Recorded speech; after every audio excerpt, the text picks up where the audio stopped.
Howdy! Here I review movies, and today's movie is Horizon: An American Saga Chapter 1. Horizon is an epic western set in the United States starting in 1852. It follows several groups as they make their way across the plains to a new settlement on Apache land. John Baird, Kevin Costner, and Mark Kasdan wrote the story, and John Baird and Kevin Costner adapted it into a screenplay. Kevin Costner directed the film, which also stars Kevin Costner, Sienna Miller, Sam Worthington, Luke Wilson, Tatanka Means, Owen Crow-Shu, Scott Hayes, Jenna Malone, Ella Hunt, and many, many more. Okay, let's start with the good stuff. The story is an absolute nail-biter. It does a great job of building up tension, getting you to invest in the characters, and then taking them through huge ordeals that will have you on the edge of your seat. Its main characters are highly complex people trying to deal with an impossible situation, and it does a fantastic job of humanizing both sides. You see the hardships the pioneers are dealing with, and start to understand why they'd risk so much to start over. They also show you how the pioneers' incursion into the Apache lands was causing all kinds of ecological harms. For action, you get several battle scenes between the Apache raiders and the people of the town, and one cavalry raid on an Apache village. You also get a ton of murder and mayhem in smaller doses. The action tends to be brutal and really drives home how violent the conflict is between the Apache and the pioneers. It also paints the frontier as a despicable place where the people have few morals. The story also has a bit of everything. It's got little pockets of romance, action, comedy, tragedy. There's even a couple of short sex scenes for the horny. The cast does a great job overall. They're asked to play a rougher type of people generally, with a few more refined characters lurking about. There are lots of old-timey accents. Everybody spits, and violence is everywhere. For standouts, there's almost too many to list. Each of the main characters in each story gets to do some wonderful emotions, and they did a fantastic job with casting.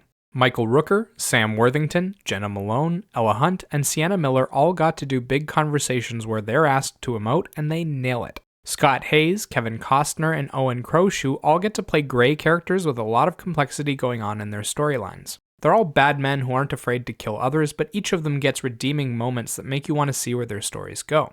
The visual journey is a wonderful collection of outdoor scenes with a few indoor locations done up to look like log cabins. The scenery is beautiful across the board, with mountains looming in the background, fields of grass, forests, and rivers. The camera work is clean. The focus is generally quite well done, but there are a few moments where the lighting is a bit dark. For standout visuals, you have several battle scenes, a couple of chase scenes, and a ton of beautiful locations for conversations. The battles are stylized slutters. For example, there's one at night where they use fire to light most of the action. It turns the bloodbath into a supernatural-looking scene of chaos. You have people and animals running for their lives, and men on horses firing arrows and swinging axes. The occasional gunshot fired back at them looks like fireworks. It's a hellish moment that evokes a deep anger toward the raiders. Sound-wise, they had orchestral instrumentals backing the emotional journey and attempting to add a moderately Western vibe. They add a ton of emotion in the film's key moments, creating a bit of extra sadness, joy, or anger. They tend to be a bit more generic and quiet though. They do have a good impact, but the music isn't memorable, which is one of the film's only flaws. The other being how they told the story. They chose to cut randomly between a wide array of different stories, which means that they get to jump to all of the exciting moments and skip past the boring stuff. However, they didn't do a good job of setting up transitions or explaining how long it had been since we'd previously seen the character. The best they could offer was a little title card the first time we saw a location. They also included so much information that it got hard to keep everything straight. There are 30 important characters, all with names, and even the people they kill off get quite a bit of development. You're constantly getting invested in someone only to watch them die 20 minutes later.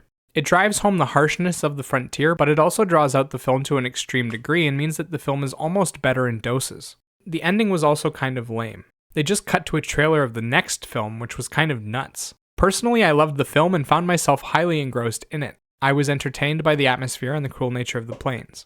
The characters were great too. My favorite was Elias Janney. His damned storyline just seems so tragic and interesting.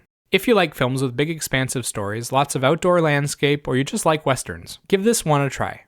You won't be disappointed. As for a rating, I'd give this film an 8 out of 10. Remember, these are just my thoughts on the film. Let me know what you think in the comments below. Bye-bye.